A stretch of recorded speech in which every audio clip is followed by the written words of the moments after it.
sit in the funeral on the same row of a young lady sitting 2 or 3 seats next to me. And that night I prayed, I said, God, send somebody in my life to help me stay out of trouble. I'm still a high school. I'm still a teenager in school. And I didn't remember her being there at that point. I remember the girls there, but I don't remember who they were. After that, we went to a counselor's house, a minister's house, to make sure all of our heads were in the right place and we weren't going to try to retaliate and go hurt somebody. And the young lady was there. And I met her that day, and her name is Crystal. And Crystal's been my wife for 13 years now. And I met her that day. We became best friends, and she really became my reason. I began to fake like I was someone else around her because she came from a different side of town. So when her mother allowed me to come over, I would talk different, I would walk different, and it amazed me because I started being somebody different to impress a girl, and doing that opened my mind to something different. What amazes me the way you speak is that that it seems that you heard a sound, and with that sound you took a decision, and with that decision you made a prayer. God, send me someone. Yes. And it's amazing, we speak a lot about the power of decision. Yes. When a person takes a decision in life, one creates an energy, a connection with one's own creator. And then inspiration comes. This is what I hear from you. Yes, absolutely. Yes. Absolutely. You know, the subtitle of my book, From the Hood to Doing Good is the book.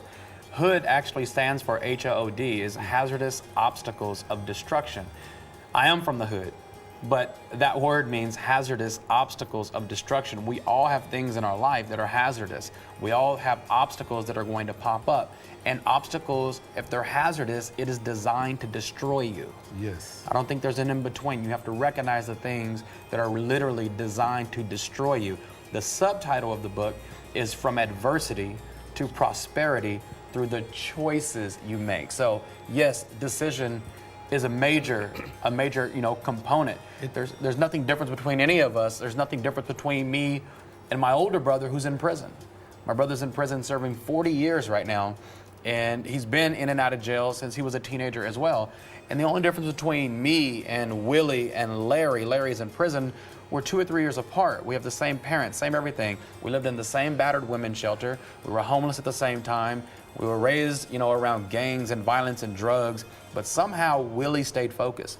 Willie never really participated. When I became a drug dealer, Willie stayed focused. When Larry started doing what he was doing, Willie stayed focused. So I made a lot of bad decisions in my life, and I like to tell people who are listening that I'm not better than anybody who's out there.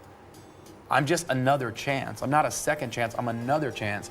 And I believe that your past doesn't have to determine your future. Yes. Where you come from doesn't have to dictate where you're going. And your past results, they don't have to dictate the present results. That's great. I mean, in here you said, adversity causes some men to break. Others to break records, and you are a record breaker. Absolutely. This is amazing, isn't it? William Ward said that. William Ward said, adversity causes some people to break. It causes others to become record breakers, which means most people give up in the midst of adversity. It's kind of our human nature to throw in the towel and shy away from things that are causing problems. Like Martin Luther King, he could have gave up. Mother Teresa, she could have gave up. Gandhi could have given up.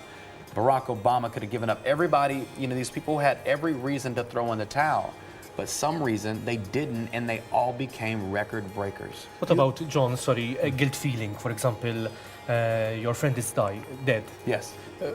Do you have any guilt feelings that, no?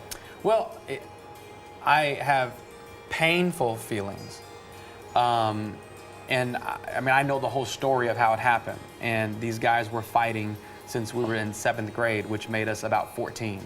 And one of them ended up killing each other when they were around 18.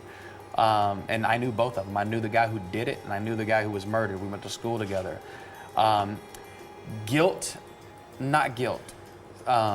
Sad and regret that, what I didn't know is when his mother got up, what she said was, my son came to me 2 weeks ago and he gave me his gun.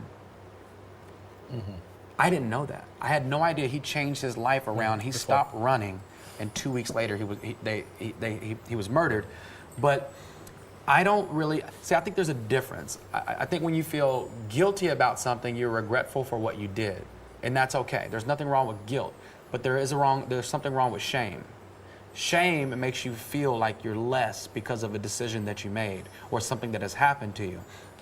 I can work with people in the midst of being guilty because we've all done things that we wish we didn't do. We all done things that we can't take back. But when you're in shame, it's because you can't get over the things that you've done. I had to forgive myself. I had to look, and I talk about it in the book. I had to look in the mirror and say, Johnny, I forgive you.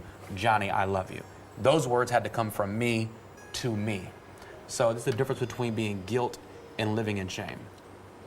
Għana semmurru għal l-ewel pakket ta' reklami, nieħu l-opportunità nirringrazzja lil dawk kollha li reklamaw fil-programm tagħna Boost fost oħrajn il-Agenda Bookshop illi minn hemmhekk aħna nieħdu l-informazzjoni, l-patafjun ta' informazzjoni li jagħtuna biex ikunu nistgħu inwasslu dan it-tagħlim lilkom telespettaturi tagħna.